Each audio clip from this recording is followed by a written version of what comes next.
I feel like blondes never look at brunette hair, but brunettes always look at blonde hair because blonde just looks pretty and it catches the light really well. Whenever you have curtain bangs like this, you're going to want to have some nice highlights in the front.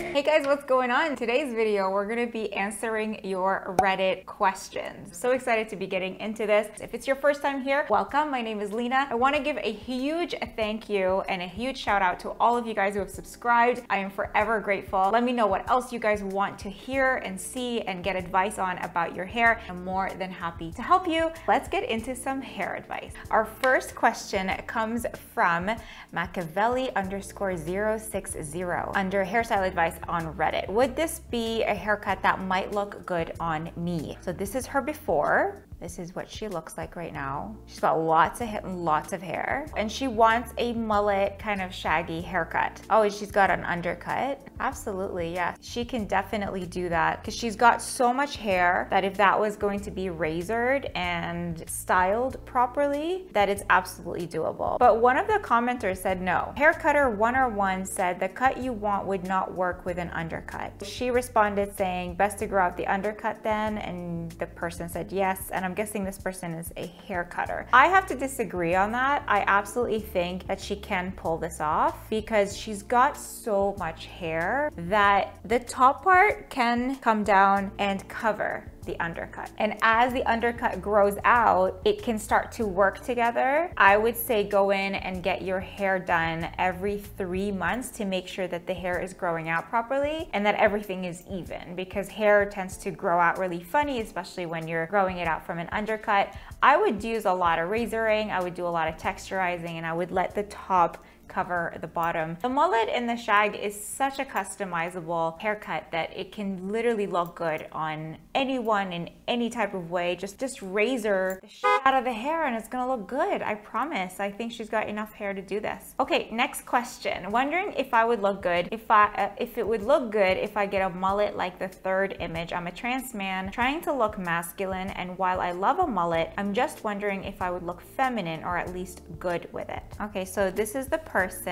We don't see his whole face, but I see that there's been a little bit of a cutting situation. The mullet is absolutely a gender neutral haircut. It is a haircut that has been worn by both men and women throughout the decades before us. Now we call it a modern mullet, but it's been around forever, and I think it's super cool because it can literally look good on anyone, whether you have curly hair, whether if you have fine hair, if you're a man or a woman, or you don't know what you are, you're non-binary. The mullet is like the perfect mix of everything. You still get a little bit of length and movement, and you also have a lot of volume on top. Now the thing is about this picture is that this does look feminine, I would say, because it looks like it's been blow dried with a round brush. If you want to look masculine, if you're a dude, you identify as a man, do not use a round brush to blow dry your hair. That is going to give it a really feminine feel, and it's going to make the hair really swoopy and fluffy and very feminine and sweet. And that's why when you have curtain bangs, you definitely need to use a round brush. But if you're a dude,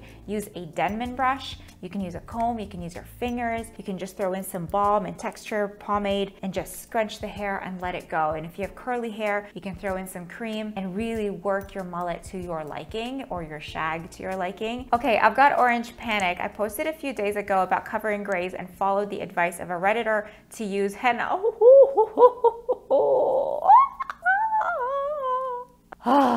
Okay, guys, do not advise other people to use henna, please. Please, henna it literally coats the hair. Like, there's no way of getting henna out of the hair. And I know you guys think we're all lying to you. I've done henna. I used to use henna forever because of fine hair, and henna makes the hair so strong and so powerful. Like, it literally makes it like bulletproof coating.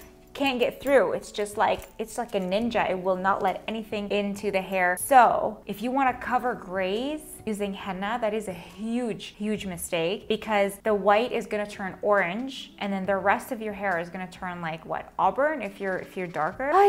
So strand test was perfect. Finished result not so good. I'm not surprised. Be careful with your henna, folks. Yeah, be careful. That's a really good advice. You should take that advice. She looks great, but if you zoom in, you will see that you can still see her grays. Grays are wiry monsters. Most of us have wiry monsters for grays. Some people have really fine gray hair, but you need 20 volume to penetrate the hair to deposit pigment. Here's the thing with grays. Gray hair has lost its pigment. The pigment has been removed. It's gone. Poof. Like the hair just stops producing pigment. Adding pigment on top of that is just going to give you orange hair. But the rest of your hair is not white. The rest of your hair is like a dark brown, maybe blonde.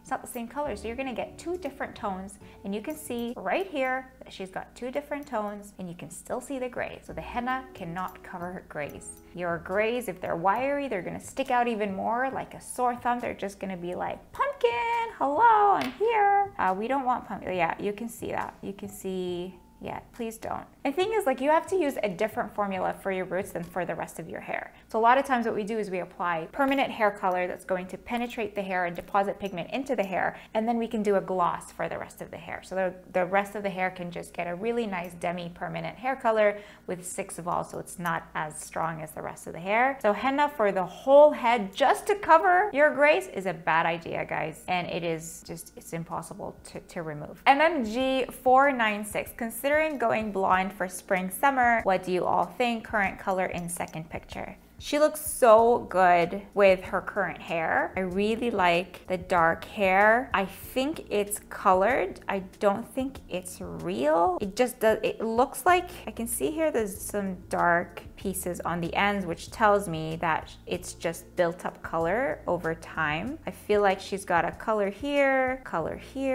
and maybe a different color at her roots, or maybe that's her natural, and she's just got different tones going on here. But overall, I like her in the dark. I think it's a little bit too dark for her. I mean, watch it be her natural, oops. And then if I go over to the blonde, I don't mind this color, but it's not right for her. This color is not right for her. I think she needs to go more ashy. She is very cool, and her eyes, they're this gorgeous blue gray, such a beautiful tone, and I would just build off of that tone into her hair, because it's just she has this like gorgeous Hollywood actress vibe going on, and I would definitely do a more ashy tone on her. Here's the thing, and here's the big but. If you're trying to go from this to that, good luck. You guys need to watch my other video where I break down how expensive it is to actually go blonde. And this is a perfect example of why you should be saving up money if you want to go blonde. How much does it really cost to go blonde from that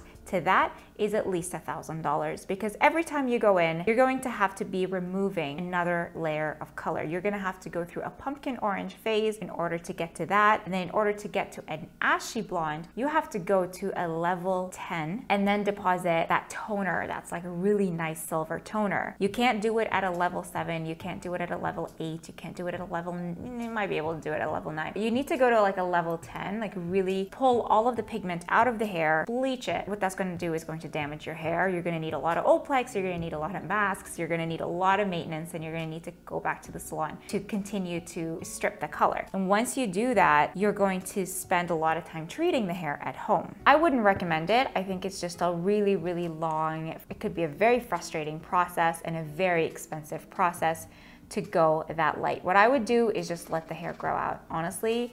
Maybe try to get some balayage pieces in there just to break up the color a little bit. Any stylist that's gonna try and take you from that to that and says that they can take you in one sitting is lying to you, and they're going to completely ruin your hair. I've seen it happen. There's some hairstylists that will just throw a bleach with 40 vol, which is very, very powerful, and completely fry the person's hair off and not care about how it looks after. And then they'll curl it and be like, oh yeah, it looks great. Okay, so throwaway 9421 says, should I go for the trendy curtain bangs? This is an excellent question. This is what she wants. There's a couple things. Her hair has been trimmed. You can see that there's been layers there. It's been layered, it's been cut. There's some new cuts there. You can see like some layers in there. She's blonde. Whenever you're looking for a haircut for yourself, make sure that you pick the same color as your actual hair. If you're brunette, don't look at pictures of blonde people. I feel like blondes never look at brunette hair hair, but brunettes always look at blonde hair because blonde just looks pretty and it catches the light really well. And whenever you have curtain bangs like this, you're going to want to have some nice highlights in the front. And what that does is it really just brightens up your face. So her face is brightened up. It looks like it's very, very well cut. So if we go back to the original poster, she's got a lot of hair. It's very heavy. It's very ringlety. And she doesn't part her hair in the middle. So if you don't part your hair in the middle and you want curtain bangs, it's not gonna work. You're gonna need a middle part. If I zoom in, I do see that she probably can part her hair in the middle. I feel like right there, there's a middle parting in there. If she were to part it in the middle, I would definitely take out a lot of weight on the ends first, on the bottom, and then incorporate a nice, not just a curtain bang. I would give her all full layers all around just to bring the volume up of her hair because it feels so heavy right now and it's looking like a triangle. So I would just give her a completely different new haircut, new shape, and then think about doing curtain bangs. But if she really likes the color, I would absolutely do some nice balayage pieces, some nice highlights, some nice caramel tones. She's got beautiful rich brown color and I think it suits her skin tone. Just a few caramelly sun-kissed pieces would take this style like to the next level. She looks like she's very low maintenance because she's not wearing a whole lot of makeup. I can tell she probably just wants to put something in her hair and run out the door, just wash and go. So if you're low maintenance, definitely get a really good haircut, get some really good products, and just get some really low maintenance balayage or highlights. Okay guys, that's it for today. Thank you for watching. Thank you for subscribing. Thank you for commenting. Thank you for liking. Let me know what else I should be putting on this channel because I really want to grow this channel. I'll see you in another video. Bye.